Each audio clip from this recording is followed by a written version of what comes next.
ನಂತರ ನಿಮ್ಗೂ ಮೀಶೋದಲ್ಲಿ ಕೆಲಸ ಮಾಡ್ಬೇಕು, ಮೀಶೋದಲ್ಲಿ ದುಡಿಬೇಕು, ನಾವು ಮನೇಲೆ ಕುಂತ್ಕೊಂಡ್ ಕೆಲಸ ಮಾಡ್ಬೇಕು, ನಾವು ಮೀಶೋ ಸೇಲರ್ ಆಗ್ಬೇಕು ಅಂತ ನಿಮ್ಗೂ ಕನಸಿತ್ತ ಅಂದ್ರ ಮೀಶೋದಲ್ಲಿ ಸಕ್ಸಸ್‌ಫುಲ್ಲಿ ಆಗ್ಬೇಕು ಅಂದ್ರೆ ಕ್ಲಾಸ್ ಅನ್ನು ಕಲಿಬೇಕು. ಅದಕ್ಕೆ ಸುಮ್ನೆ ಮೀಶೋ ಸೇಲರ್ ಆಗಿ ಮೀಶೋ ಅಕೌಂಟ್ ಕ್ರಿಯೇಟ್ ಮಾಡೋದು ದೊಡ್ಡ ವಿಷಯ ಅಲ್ಲ. ಅಲ್ಲಿ ಪ್ರಾಬ್ಲಮ್ಸ್ ಬರ್ತಾವ್. ಪ್ರಾಬ್ಲಮ್ಸ್ ಹೇಗೆ ಸಾಲ್ವ್ ಮಾಡ್ಕೊಳೋದೇ ಒಂದು ದೊಡ್ಡ ಟಾಸ್ಕ್ ಆಗುತ್ತೆ ನಮಗೆ. ಅದಕ್ಕೋಸ್ಕರ ಹೇಳ್ತಾ ಇದ್ದೀನಿ. ನಾನು ಕೂಡ 2 ತಿಂಗಳ ಕ್ಲಾಸ್ ಕಲ್ತಿದ್ದೀನಿ.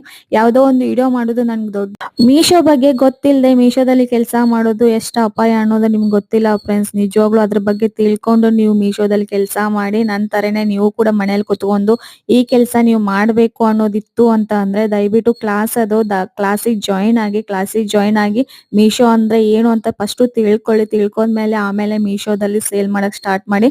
ಆಮೇಲೆ ಸಕ್ಸಸ್ಫುಲ್ ನನ್ಕಿಂತ ಜಾಸ್ತಿ ನೀವು ಸಕ್ಸಸ್ಫುಲ್ಲಿನೂ ಆಗ್ತೀರಾ. ದಯವಿಟ್ಟು ಕ್ಲಾಸ್ ಅದಾವು. ನಾನು ಕೂಡ 2 ತಿಂಗಳು ಕೂಡ ನಾನು ಕಲ್ತಿದ್ದೀನಿ. ಕ್ಲಾಸ್ ಕಲ್ತ್ಬಿಟ್ಟೆ ನಾನು ಇಷ್ಟು ನಾನು ವ್ಯಾಪಾರ ಮಾಡ್ತಾ ಇದ್ದೀನಿ, ಮೀಶೋದಲ್ಲಿ ಸೇಲ್ ಮಾಡ್ತಾ ಇದ್ದೀನಿ ಅನ್ನೋ ಕಾರಣಕ್ಕ ನಾನು ಕೂಡ ಏನು ಕಷ್ಟಪಟ್ಟಿಲ್ಲ, ಇನ್ವೆಸ್ಟ್ ಮಾಡಿಲ್ಲ ಅಂತಲ್ಲ. ನಾನು ಕ್ಲಾಸಿಗೆ ಜಾಯಿನ್